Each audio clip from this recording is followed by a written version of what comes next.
సరే, ఈరోజు మన అంశం ఏంటంటే ఈ ఉపవాస ప్రార్థన ఎందుకు మనం చేయాలి, ఫాస్టింగ్ ప్రేయర్ గురించి కొన్ని మాటలు నేను మీకు చూపిస్తాను జాగ్రత్తగా. మరి ఈ ఫాస్టింగ్ అనే మాట, ఉపవాసం అనే మాట బైబిల్లో ఒక 70 సార్లు రాయబడి ఉంది. కొంతమంది పండితులు దాన్ని చెప్తూ ఉంటారు. ఈ పదం ఉపవాసం అనే పదం, ఆ ఉపవాసం అంటే ఏం తినకుండా ప్రభు దగ్గర కూర్చొని ఒకవేళ ఏమంటారంటే సాలిడ్ ఫుడ్ కాకుండా ఒక లిక్విడ్స్ లాగా తీసుకొని మరి దేవుని సన్నిధిలో మనల్ని మనం ప్రభు సన్నిధిలో ప్రార్థించటం. దానియేలు 21 రోజు ఉపవాసం ఉండి ప్రార్థన చేశారు. ఎస్తేరు ఉపవాసం ఉండి ప్రార్థన చేసింది. అట్లా బైబిల్లో చాలామంది ఉపవాసాలు ఉండి దేవుని సన్నిధిలో ప్రార్థన చేశారు. కాబట్టి ఉపవాస ప్రార్థన చాలా అవసరం. చాలామంది ప్రార్థన అంటే చాలా ఇష్టం. మనం ప్రార్థనకి ఎక్కువగా ప్రయారిటీ ఇస్తాం. ఎందుకంటే మన మినిస్ట్రీ పేరే రివైవల్ ప్రేయర్ మినిస్ట్రీస్, ప్రార్థన సహవాసము, ప్రార్థన పరిచర్యలు. కాబట్టి రోజు ఎక్కువగా మనం దేవుని సందులో ఈ 40 రోజులు మనల్ని మనం మరి ఉదయకాలం నుంచి ప్రభు సందులో కూర్చుని మనం ప్రార్థిస్తామని ప్రభు పేట నేను తెలియపరుస్తూ ఉన్నాను. కాబట్టి ఇది 70 సార్లు బైబిల్లో చెప్పబడి ఉంది. ఈరోజు ఒక వాక్యం చూద్దాం. యావేలు గ్రంథం 2వ అధ్యాయం 12వ వచనం. యావేలు గ్రంథం, ప్రవక్తల గ్రంథం, చిన్న ప్రవక్తల గ్రంథం 2వ అధ్యాయము 12వ వచనం. 2వ అధ్యాయము 12వ వచనం చూడండి. 700 ఎంత ఉంటుందో చిల్లరి 752 పేజ్ నెంబర్ కూడా.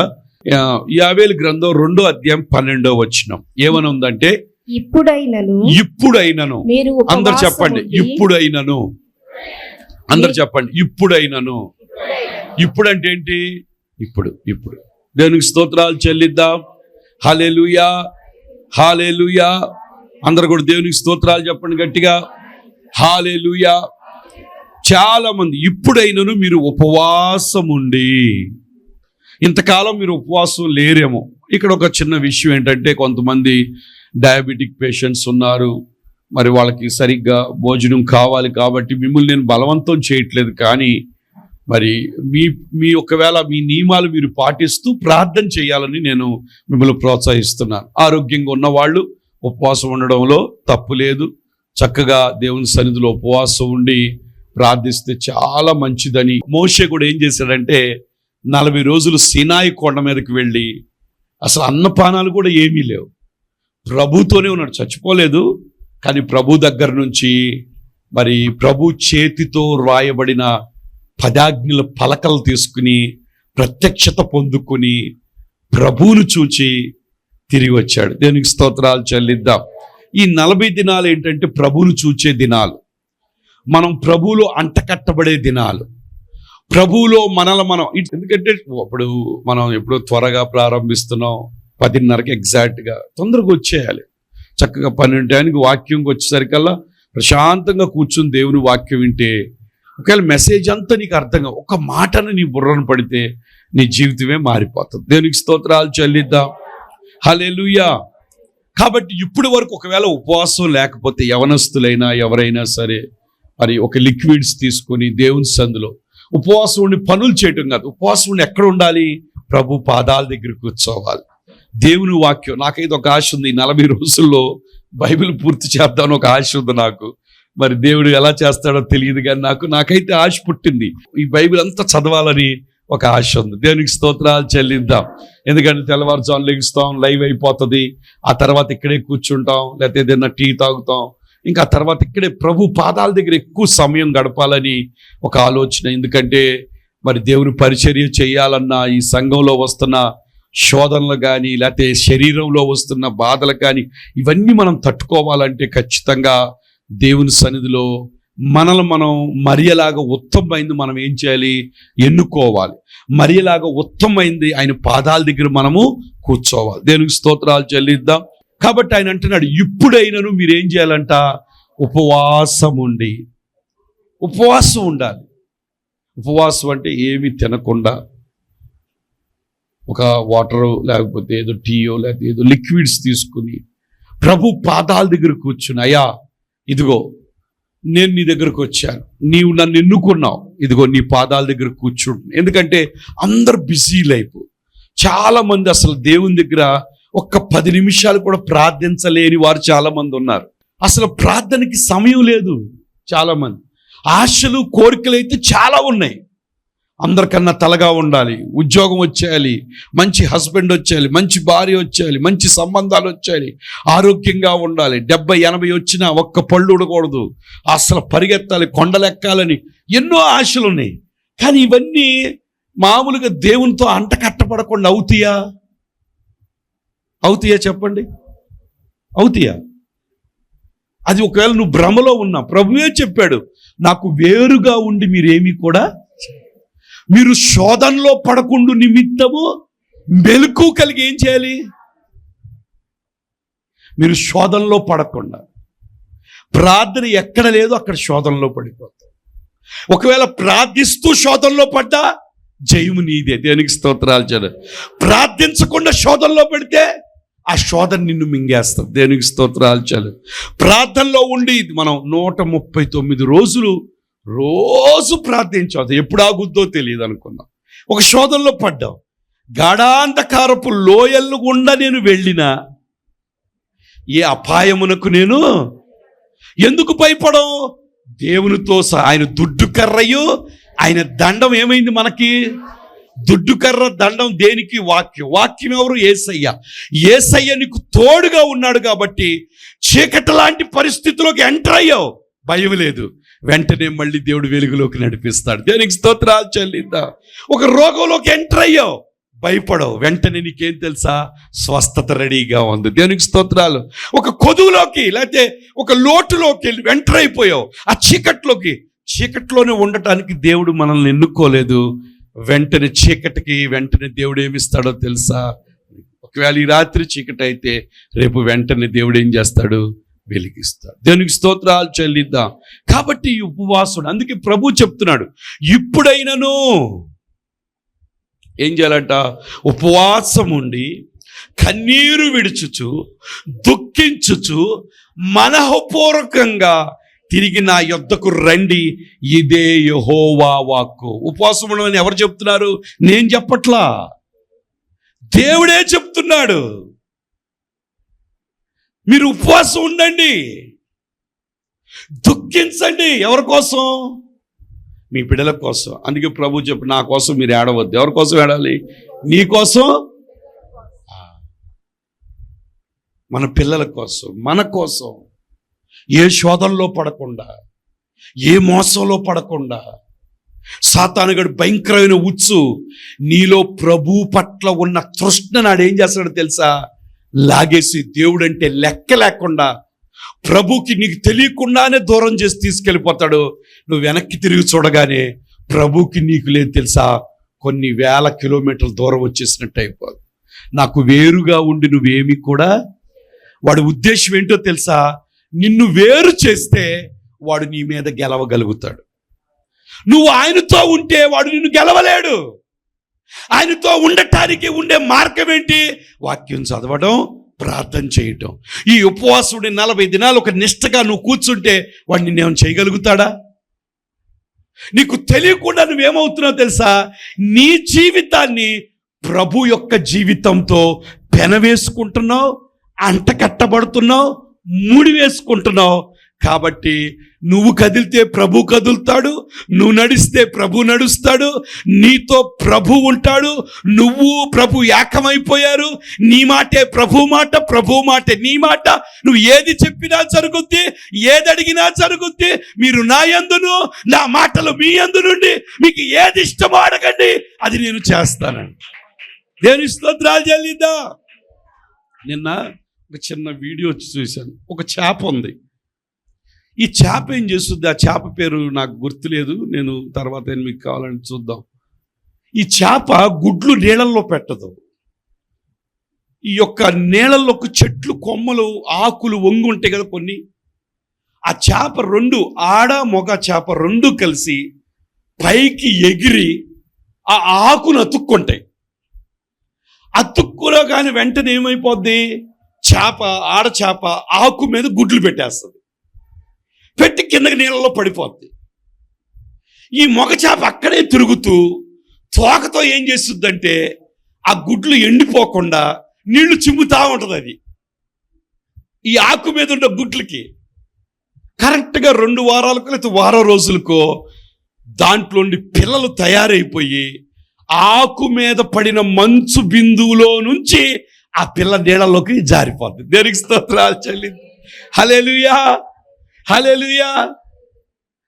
ఒక 2 చేపలు ఆ విధంగా ఆకు మీద ఉండి ఏంటంటే ఆ పిల్లలు పెట్టడం కొరకు అక్కడే ఉండి నీళ్లతో తడుపుతూ అది మగ చేప ఆ గుడ్లు ఎండిపోకుండా తడారిపోకుండా ఉండి అవి అంతా చేస్తాడు. మనం ప్రభుతో కలిసిపోయి 40 దినాలు ప్రభుతో కూర్చుంటే అక్కడ గుడ్లోంచి పిల్లలు వచ్చి మన జీవితాల్లో కార్యాలు జరగవా? పరిశుద్ధాత్ముడు నిన్ను తడుపుతా ఉంటాడు. పరిశుద్ధాత్ముడు నీలో ఉన్న పనికిరాని అన్ని కట్ చేస్తూ ఉంటాడు. నిన్ను మేలిమి బంగారంగా చేసేస్తూ ఉంటాడు. ప్రభువు యొక్క హృదయము నీ హృదయము పెనవేసు. యోనాతాను దావీదు హృదయము పెనవేసుకున్నట్లుగా నీ మాట ప్రభు మాట ఒకటే, నీ ఆలోచన ప్రభు ఆలోచన ఒకటే. ప్రభు కొరకు బ్రతికే అనుభవంలోకి ఈ 40 దినాలు ఉపవాసం ఉండి ప్రభు కొరకు నువ్వు కనిపెడుతూ ఉంటే నీ బుద్ధి నీ ఆలోచన అంతా కూడా ఏమైపోద్దో తెలుసా? పరిపక్వతలోకి మారిపోయి రూపాంతర అనుభవంలోకి వచ్చేస్తావు. దేవునికి స్తోత్రాలు చెల్లిద్దాం. హల్లెలూయా. చాలా మంది ప్రార్థన లేదు, ఊరికే సిలువ కనబడి తెల్లాలి అనుకుని అది బతికిస్తుందా? ఏసే కనబడి ఏంటో ఒకలాంటి ఫోటో చూడగా ఏమంటారో తెలియదు, లేకపోతే మిగిలిపోయిన ఇడ్లీయో పునుగుంటే అది నవ్వులుతున్నారో ఏమో తెలియదు. మొత్తానికి ఏంటి 2 చేతులు ఇట్ట పెట్టి అయిపోద్దా? ఇది మాయ మంత్రాలు. ఇది ప్రభు పాదాల దగ్గర కూర్చోవా నువ్వు? ప్రభు నీకు ఎలా కావాలంటే కనపడగానే 3 సార్లు పెట్టుకుంటే వెంటనే నీ పని అవుతుందా? పక్కలో చెప్పండి, అవ్వదని చెప్పండి. నిన్ను నువ్వు ప్రభు దగ్గర ఏం చేయాలి తెలుసా? నీ వేరు ప్రభులో నాటుకుపోవాలి, ప్రభులో తన్నుకుని వెళ్ళిపోవాలి. ధర్మశాస్త్రము దివారాత్రులు ధ్యానించువాడు అతడు నీటి కాలువల యోరన నాటబడిన వాడై ఆకు వాడక తన కాలమందు ఫలమిచ్చు చెట్టు. అతడు చేయునుదంతయు. నువ్వు సఫలం అవ్వాలంటే నీ వేళ్ళు ఎక్కడికి వెళ్ళాలి తెలుసా? ప్రభులో నాటుకుపోవాలి. క్రీస్తు బండ మీద నువ్వు కట్టబడాలి. అంతేగాని పైన ఆదివారం ఒక 10 నిమిషాలు లాస్ట్ వచ్చి కూర్చుని, లేకపోతే శనివారం ఏదో ఊరికినే ఇట్లా చేస్తే బ్రతుకు పైకి రాదు. ఇది మాయలు కాదు, జిమ్మిక్కులు కాదు. నిన్ను నువ్వే నీ బ్రతుకును ప్రభులో నాటుకోవాలి. నిన్ను నువ్వే ప్రభుతో అంత కట్టబడాలి. నిన్ను నువ్వే ప్రభులో ఇమిడిపోవాలి. నిన్ను నువ్వే ప్రభులో పెనవేసుకోపోవాలి. ప్రభుతో కలిసి నువ్వు నడిస్తే నీ జీవితం అనేకుల ముందు ఆశీర్వాదకరంగా ఉంటుంది. దేనికి స్తోత్రాలు చెల్లిద్దాం. ప్రభు చిత్తాన్ని నెరవేర్చే బిడ్డగా నువ్వు ఉంటావు. దేనికి స్తోత్రాలు చెల్లిద్దాం. అందుకే ఇప్పుడైనా మీరు ఉపవాసం ఉండండి, కన్నీరు విడవండి, దుఃఖించుచు. ఎలా రావాలంట? ఇష్టపూర్వకంగా, మనఃపూర్వకంగా తిరిగి ఎవరి యొద్దకు రావాలి అంటే, ఉపవాసం ఉండి ప్రార్థించడం అంటే దేవుని యొద్దకు రావటం, ఇష్టపూర్వకంగా రావటం. నీ బాధలు మనుషులు తీర్చలేని బాధలు, మనుష్యులు చెయ్యలేని, ఏ మనుష్యుడు కూడా నమ్మదగిన వాడు కాదు. ఏ మనుష్యుడు కూడా నీ పరిస్థితిని కట్టలేడు. ఏ మనుష్యుడు కూడా నీ జీవితాన్ని కట్టలేడు. నీ జీవితాన్ని, నీ కుటుంబాన్ని, నీ భర్తను, నీ పిల్లల్ని మార్చగలిగింది ప్రభువే. ఆ ప్రభువును వదిలిపెట్టి నువ్వు కూర్చున్నావా, నువ్వు ఓడిపోవటం గ్యారెంటీ. నీకు జయం రాదు, దేవునికి దూరం అయిపోతావు. అపవాది నిన్ను భయంకరంగా శోధనలోకి నెట్టేస్తాడు. దేవునికి స్తోత్రాలు చెల్లిద్దాం. హల్లెలూయా. శ్రమలు ఎందుకో తెలుసా? ప్రభుని అతుక్కోవడానికి. దేవునికి స్తోత్రాలు చెల్లిద్దాం. శ్రమలు ఎందుకో తెలుసా? ప్రభుని నమ్ముకున్నాక శ్రమలు వస్తాయి. ప్రభుని నమ్ముకున్నాక కష్టాలు వస్తుంటాయి. ప్రభుని నమ్ముకున్నాక ఎంత ప్రార్థన చేసిన భర్త మారడు, ఎంత ప్రార్థన చేసిన పిల్లలు మారరు. అంత మాత్రాన దేవుని పని చేయట్లేదు అనుకోమాకండి. ఈ శ్రమ నిన్నేం చేసిందో తెలుసా? ప్రభువులో ఇమిడిపోవటానికి, ప్రభుతో అంత కట్టబడటానికి, ప్రభుతో పెనవేసుకోవడానికి, నీ మాట ప్రభు మాట ఒకే అవటానికి. ఎప్పుడైతే ప్రభువులో నువ్వు అతకబడతావో ఆటోమేటిక్గా నువ్వు మండించబడతావు. నువ్వు మండిన వెంటనే వెలిగి వెలిగించబడతావు. ఆ వెలుగుకి నీ భర్తలో ఉన్న దెయ్యం, నీ పిల్లల్లో ఉన్న దెయ్యం, నీ ఇంట్లో ఉన్న దెయ్యాలు నీ వెలుగుతో వెళ్ళిపోతాయి. దేవునికి స్తోత్రాలు చెప్పండి. హల్లెలూయా. నువ్వు మండనంత కాలం, నువ్వు వెలగనంత కాలం నీ ఇంట్లో దెయ్యాలు నువ్వేం చేయాలి? నీ ఇంట్లో ఉన్న దెయ్యాలను పోగొట్టాల్సింది నువ్వే. దేవునికి స్తోత్రాలు చెప్పు. ఎట్లాగో వాళ్ళందరూ దెయ్యపు సంబంధులుగా ఉన్నారు. ఇప్పుడు పోరాటం చేయాల్సింది ఎవరో నువ్వే కత్తి వదిలేసి పడుకుంటే ఆడతో ఏకమైతే నిన్ను రక్షించేవాడు ఎవడున్నాడు? నేను చెప్పేది అర్థమవుతుందా మీకు? నువ్వు ఆ సమస్య కొరకు నువ్వు పోరాడుతుంటే దేవుడు నిన్ను మండిస్తాడు. యోహానంట మండుచున్న దీపం లాగున్నాడంట. సాతాను దేవుని యొక్క మంటను చూసి పారిపోతాడు. దేవునికి స్తోత్రాలు చేయలేదు. హల్లెలూయా. నువ్వు మండుతూ ఉంటే ఈ ఇంట్లో దెయ్యం దాని యాశాలు పనిచేయవు. అందుకే ముందు నువ్వేమవ్వాలో తెలుసా? ప్రభు సన్నిధిలో ఉపవాసం ఉండయ్యా, నన్ను మార్చు, నా బ్రతుకు మార్చు, నా మాటలు మార్చు, నా ప్రవర్తన మార్చు, నా బుద్ధిని మార్చు. నేను ఇంకా మారలేదు, లోకానుసారంగానే ఉంటున్నాను, నా మాటలు మారలేదు నాయన, ముందు నన్ను వెలిగించు. నువ్వు వెలిగితే ఇంట్లో వాళ్ళందరూ కూడా చిన్న నుప్పు అంటిందంటే ఇల్లంతా కాలిపోతుంది. దేవునికి స్తోత్రాలు చెల్లిద్దాం. హల్లెలూయా. నువ్వు మారినంతకాలం నీ పరిస్థితులు మారు. మనం ఏమంటాం తెలుసు? వాళ్ళు మారితే నేను మారుతా. మారరు. అది జరగని పని. నువ్వు మారాలి అంటే ఎక్కడ కూర్చోవాలి? మార్చగలిగిన, నీ హృదయాన్ని బాగు చేయగలిగిన, వ్యాధి కలిగిన హృదయాన్ని, పాడుపోయిన హృదయాలను బాగు చేయగలిగిన ఆ ప్రభు పాదాల దగ్గర కూర్చొని ఈ 40 దినాలు ప్రభు వైపే కేంద్రీకరించయ్యా, నన్ను బాగు చేయి. నేను ఎక్కడైనా తప్పిపోయానేమో, నువ్వంటే ఇష్టం లేకుండా బ్రతుకుతున్నానేమో, ఒకప్పుడు నీ కొరకు పరిగెత్తాను, అందుకని ప్రకటనలో ముందు ఉన్న ప్రేమ నీకు, మొదటి ప్రేమ నువ్వేమైపోయావు? మరిచిపోయావు. నేను చేంజ్ చేస్తాను తెలుసా? దీపాన్ని కాదు, దీపస్తంభాన్నే తీసేస్తానన్నాడు. అంటే నీ వెలుగు కూడా ఉండకుండా అయిపోతుంది. దేవునికి స్తోత్రాలు. చాలు. మేము భయపెట్టాలని కాదు, మన పోరాటం చాలా గొప్పది. అపవాదిగాడు మన మీద రోజు దాడి చేస్తున్నాడు. దాని నుంచి నువ్వు బయటికి రావాలంటే ఆత్మీయంగా నువ్వు ఒక జైంట్ లాగా తయారైపోవాలి. ఆత్మీయంగా నువ్వు బలవంతుడైపోవాలి. ఈ 40 రోజుల ఉపవాసం ద్వారా శరీరంలో మైండ్ బలం తగ్గిపోద్ది, ఆత్మ బలం ఏమైపోద్దో తెలుసా? ఎక్కువైపోద్ది. దేనికి స్తోత్రాలు చెల్లిద్దాం. హల్లెలూయా. ప్రియుడు ఆత్మలో వర్ధిల్లుచున్న ప్రకారము, అంటే ఈ 40 నెలల ఉపవాసం ద్వారా వర్ధిల్లుతావు నువ్వు. దేవునికి స్తోత్రాలు చెల్లి. పాడైపో, నువ్వు పాడైపో. ప్రభు నిన్ను వర్ధిల్లింప చేస్తాడు. దేవునికి స్తోత్రాలు చెల్లిద్దాం. హల్లెలూయా. ప్రభు పాదాలు కూర్చుని దేవునికి స్తోత్రాలు చెల్లిద్దాం. హల్లెలూయా.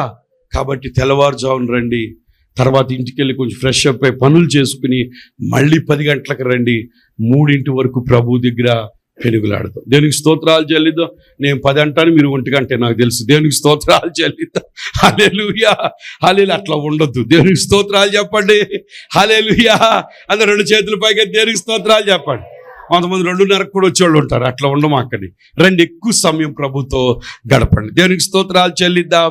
ఇంకోటి చూడండి, యావేలు గ్రంథంలోని 1వ అధ్యాయం 14వ వచనం. యావేలు గ్రంథం 1వ అధ్యాయం 14వ వచనం. ఉపవాస దినము ప్రతిష్ఠించుడి. వ్రత దినము ఏర్పరచు. చెప్పండి, ఉపవాస దినం ఏం చేయాలంట? ప్రతిష్ఠించండి. వ్రత దినము ఏర్పరచుడి. యెహోవాను బతిమాలుకొనుటకై పెద్దలను దేశములోని జనులందరినీ మీ దేవుడైన యెహోవా మందిరములో సమకూర్చుడి. మనం చేసేది దేవుని వాక్య పనేనా కదా? ఏం చేయాలంటే పెద్ద అందరూ కూడా ఏమవ్వాలి? సమకూడాలి. ఉపవాసం దేవుని సన్నిధిలో ఉండి ప్రార్థించాలి. సమయం ఉందా? వచ్చే ప్రభు దగ్గర కూర్చో. నీ సొంతగా నువ్వేమీ చేయలేవు. పక్కన చెప్పండి, మీ సొంతగా మీరు ఏం చేయలేరని చెప్పండి. ఏం చేయలేరు. నీ గృహాన్ని నువ్వు కట్టుకోలేవు, నీ భర్తను నువ్వు మార్చుకోలేవు. నువ్వు ఉపవాసాలు కనుక తల కిందలు తపస్సు చేసిన మారడు. దేవునికి స్తోత్రాలు చాలు. అదే తపస్సు ప్రభు దగ్గర చేస్తే దేవుడు మారుస్తాడు. దేవునికి స్తోత్రాలు చాలు. అపోస్తుడైన పౌలు సౌలుగా ఉన్నప్పుడు సంఘమంతా ప్రార్థించింది. దేవుడు మార్చలేదా? పౌలుగా చేయలేదా? పేతురు చెరసాల్లో వేస్తే సంఘమంతా ప్రార్థించింది. పేతురుని దేవుడు చెరసాల నుంచి బయటికి తీసుకురాలేదా? ప్రార్థనకి శక్తి ఉంది. దేవునికి స్తోత్రాలు చెల్లిదాం. ఉపవాస దినం ఏం చేయాలంట? ప్రతిష్ఠించడం. ఏం చేయాలంట? ఏర్పాటు చేయండి. యెహోవాను బతిమాలుకొనుటకై సంఘంలో ఉన్న పెద్దలందరినీ సమకూర్చి దేవుని సన్నిధిలో మనం ఏం చేయాలంట? ఇప్పుడైనా ఉపవాసం ఉండండి. ఉపవాసం ఉండాలి. ఈ రోజుల్లో పిల్లలు సెల్ ఫోన్లకి, పిల్లలేంటండి పెద్దోళ్ళు కూడా ఏ రోగం వచ్చినా సెల్ ఫోన్లో యూట్యూబుల్లో చూసి లేనిపోయిన టెన్షను, గాబరా, గందరం. ప్రభు మీద నేను చెప్తున్నాను, చాలా ప్రభు మీద విశ్వాసం లేకుండా అపవాదిగాడు ఎంత బాగా టెక్నిక్గా వాడుకుంటున్నాడో తెలుసా? తెలుసా, పరిశుద్ధంగా ఎదిగిన ప్రవక్తలు కూడా ఏమైపోతారంట? కూలిపోతారంట. సాతానుగాడు అలాగా నామకార్థ స్థితిలోకి, ఆచారపైన ఒక రిలీజియస్ స్పిరిట్లోకి తీసుకొచ్చేస్తున్నాడు. అసలు ఈ భక్తి ఎలాంటిది తెలుసా? విశ్వాసంతో చేసే భక్తి. ఎంత భయంకరమైన స్థితిలో ఉన్నా, అగ్నిగుండంలో ఉన్నా నమ్మకం ఏంటి తెలుసా? నా యేసయ్య నాతో ఉన్నాడు. షడ్రకు, మేషకు, అబేద్నెగోలు రాజు అగ్నిగుండాన్ని పెంచేసి మొక్కకపోతే వేస్తామని వాళ్ళు ఏం చేశారు తెలుసా? రాజైన నెబుకద్నెజరు అగ్నిగుండం గురించి, ఆ బొమ్మ గురించి ప్రత్యుత్తరం ఇవ్వవలసిన చింత మాకు లేదు. మాకు చింత లేదు. మా దేవుడు రక్షించడానికి, రక్షించకపోతే అంతేకాని బొమ్మకి మేము మొక్కవాలి. దేవుడు రక్షించాడా లేదా? దేవునికి స్తోత్రాలు చెల్లిద్దా? మన వెలుచూపుని బట్టి నడిచేవాళ్ళం కాదు. చూస్తే నిజంగా భయంకరంగా ఉండొచ్చు, కానీ గుండెల్లో విశ్వం. నువ్వు ఉన్నావు నాయన, నన్ను నువ్వు విడిచిపెట్టావు, నన్ను నువ్వు సిగ్గుపరచవు నాయన, నువ్వు మాకు సహాయం చేస్తున్నావు. ఈ మాటలు ఎప్పుడు వస్తాయి తెలుసా? ఈ 40 దినాలు ప్రభుతో కూర్చున్నప్పుడు ఈ బలహీనత, అవిశ్వాసం మొత్తం కూడా ఆ తీగలన్నీ కట్ చేసి నిన్ను విశ్వాస వీరులుగా దేవుడు ఉంచుతాడు. దేవునికి స్తోత్రాలు చెల్లిద్దాం. కాబట్టి ఇప్పుడైనను ఉపవాసం ఉండండి. ఉపవాస దినాన్ని ప్రతిష్ఠించండి. ఉపవాసం ఉండి మీరు ఏం చేయాలో తెలుసా? ఒకరోజు యేసు ప్రభు వారి దగ్గరికి ఒక రోగం పట్టిన వాడికి, మూర్ఛ వచ్చేవాడు, నొప్పులో పడిపోతున్నాడు, చెరువులో పడిపోతున్నాడు, ఫిట్స్ ఉన్నాయి అన్నమాట, భయంకరంగా ఉన్నాయి. శిష్యుల దగ్గర తీసుకెళ్తే శిష్యులు వదలగొట్టలేకపోయారు. దేవుడిని అడిగారు, ప్రభుని అడిగారు ఏకాంతంగా, అయ్యా మేము ఎందుకు వదలలేటే ఇది ఉపవాస ప్రార్థన చేతే ఇది బాగుపడు. కొన్ని ఊరికే ప్రార్థనతో అయిపోతాయి. కొన్ని సమస్యలు ఏంటో తెలుసా? దేవుని దగ్గర బ్రతిమలాడుకోవాలి, దేవుని దగ్గర గోజాడాలి. విజ్ఞాపన, యేసు ప్రభువే లోకానికి వచ్చినప్పుడు విజ్ఞాపన చేశాడంట, యాచన చేశాడంట. తన్ను మరణము తప్పించగలిగిన వానికి విజ్ఞాపనలు, యాచనలు, భయభక్తులు కలిగా ఉన్నాడు. కాబట్టి దేవుడు ఆయన అంగీకరించాడంట. దేవునికి స్తోత్రాలు చెల్లిద్దాం. హల్లెలూయా. కాబట్టి ఎలా ఉండాలి? మనం ఉపవాసం ఉండాలా వద్దా? ఇలా ఉపవాసం ఉండి ప్రార్థన చేయడం, జరిగే పనులు చెప్పి నేను ముగిచ్చేస్తాను. యెషయా గ్రంథం 58వ అధ్యాయము 6వ వచనం చదవండి. దుర్మార్గులు కట్టిన కట్టను చాలండి. దుర్మార్గులు కట్టిన కట్లు. దుర్మార్గుడు ఎవడు? దుర్మార్గుడు ఎవడు? మన జీవితంలో దుర్మార్గుడు ఎవడు? వాడంట మనకేం చేస్తున్నాడు? కట్లు కడుతున్నాడు. మీరు చూసారో లేదో, ఎవరికైనా జ్వరం వచ్చిందనుకో మెడకు కట్టేస్తారు తెలుసా? ఆడవాళ్ళు కూడా ఈ మధ్య కాలుకు కట్టేస్తున్నారు, నల్లకట్టు. కొంతమంది ఇంటి ముందు ఒక కట్టు, మడికట్టుకు ఒక కట్టు, నడుంకు ఒక కట్టు. ఇక్కడ నల్లకట్టు, ఇక్కడ ఎర్రకట్టు, కాలుకు నల్లకట్టు, ఇక్కడేమో రకరకాల కట్టు. ఈ కట్లు ఎందుకు? ఈ కట్లు చూడగానే సాతాను కూడా ఆగిపోతాడంట. ఈ కట్లు చూడగానే దెయ్యం ఏమవుతుందంట, అమ్మో వాడు కట్టుకున్నాడని. అసలు నీకు రోగం పుట్టించింది ఎవడో? ఆడికి నువ్వు కట్టేది ఏంటో తెలుసా? ఆ రోగం వెళ్ళకుండా ఒక తాడేస్తున్నావు. నువ్వు వెళ్ళొద్దురా, నువ్వు ఉండరా అని చెప్తా వినండి. ఏనుగుని పట్టుకున్న తర్వాత ఏనుగుని బయటికి వెళ్ళనివ్వకుండా ఆ ఏనుగు యజమానుడు ఏం చేస్తాడంట, ఆ కాలుకి చెయ్యినేసి దేనికో దానికి బండరాయికో లేదా చెట్టుకో కడతాడు. ఇట్లా కొంతకాలం కట్టిన తర్వాత ఏనుగు మనస్సులో ఏం ఫిక్స్ అయిపోద్ది అంటే, ఫస్ట్ ఒక నెల రోజులు బయటికి వెళ్ళిపోవడానికి ప్రయత్నిస్తుంది. వెళ్దాం అనుకుంటే ఏమైపోయింది? కాలు రావట్లా, ఎంత లాగుతున్నా చైను రావట్లా. ఇట్లా కొంతకాలం అది అలవాటు పడిపోయి మైండ్లో ఫిక్స్ అయిపోద్ది. ఏమని తెలుసా? నన్ను ఇక్కడ కట్టేశారు, నేను ఇక్కడే ఉండాలి, ఇంక నేను కదలటానికి లేదు అని అనుకుంటుంది అది. ఈ యజమానుడు ఏం చేస్తాడు? తర్వాత చైన్ తీసేసి దాని కాలుకి ఒక చిన్న చైన్ కడతాడు. ఇదేమనుకుంటుంది? ఆ చెట్టుకు కట్టి ఉన్నా లేకపోయినా బ్రెయిన్లో కట్టేసినట్టు దానికి అర్థమైపోయిందిగా, ఆ స్థలం అలవాటు అయిపోయిందిగా, నేను ఇంక వెళ్ళలేనని ఫిక్స్ అయిపోయిందిగా. ఒకవేళ వెళ్దామని కదిపితే కాలుకి ఏం కనపడుతుండదు? యాక్చువల్గా ఆ గొలుసు అక్కడ కట్టలేదు. దానికి భ్రమపరచడానికి ఏం చేశాడు? అది అనకూడదు, అమ్మ నన్ను కట్టారు ఇంకేం కదులుతానే, నాకు అక్కడే ఉండి ఎక్కడికి వెళ్తాడు. దేవునికి స్తోత్రాలు చెల్లిద్దాం. హల్లెలూయా. సాతాను కూడా అలాగే ఏంటో తెలుసా, మనకి చాలా అవిశ్వాసం అనే కట్టు ఉంది, దరిద్రత అనే కట్టు. దేవుడు నిన్ను దీవించినా నీ మనస్సులో మాత్రం కట్టుపోదు, ఎప్పుడు చూసినా అడుక్కోవడానికి చూస్తూ ఉంటావు. దేవునికి స్తోత్రాలు చెల్లిద్దాం.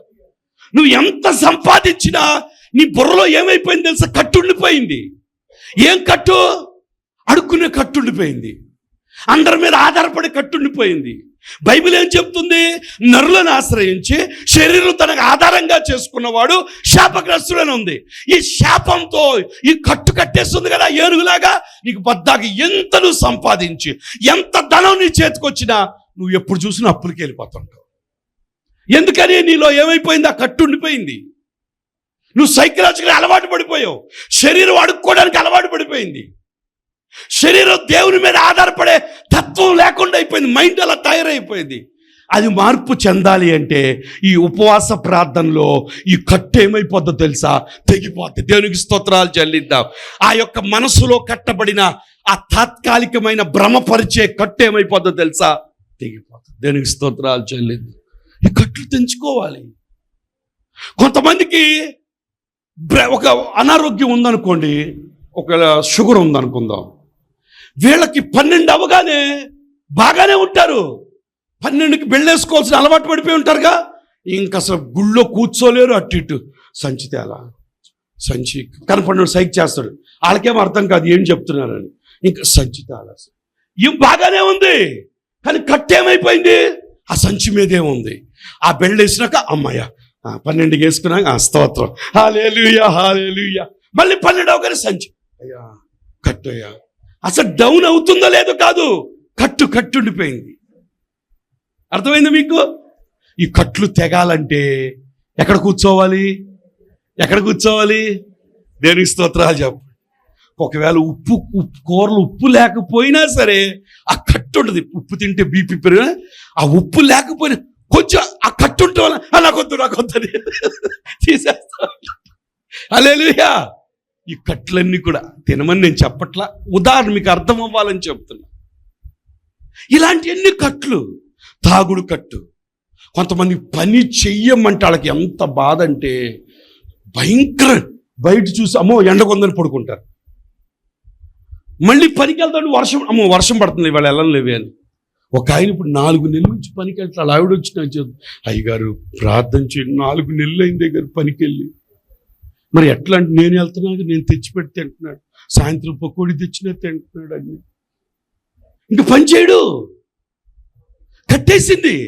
ఇప్పుడు ఏనుగు కట్టిందిగా, ఏనుగు కట్టారు కదా, ఇంకా కదలటం అంటే కదులుదామనుకుంటే తాడు కాలికి ఏం కనబడుతుంది? చేయను, అమ్మ నన్ను కట్టేశారు ఇక్కడ, ఇంకా పని వెళ్ళటం అంటాడు. ఇలాంటి కట్లు. కొంతమంది గుడికి రావాలంటే అమ్మో, అదే పెళ్లి కనండి, ఫస్ట్ లైన్లో వెనక చైర్లో నుంచుని ఉంటారు. గుడికి రా తర్వాత ఏదైనా ఊరు పెళ్ళి బస్సు 3:30కి ట్రైన్ అన్నా మొత్తం పులిహార అన్నీ చేసుకుని వెళ్ళిపోతారు, గుడికి మాత్రం రారు. దేవునికి స్తోత్రం.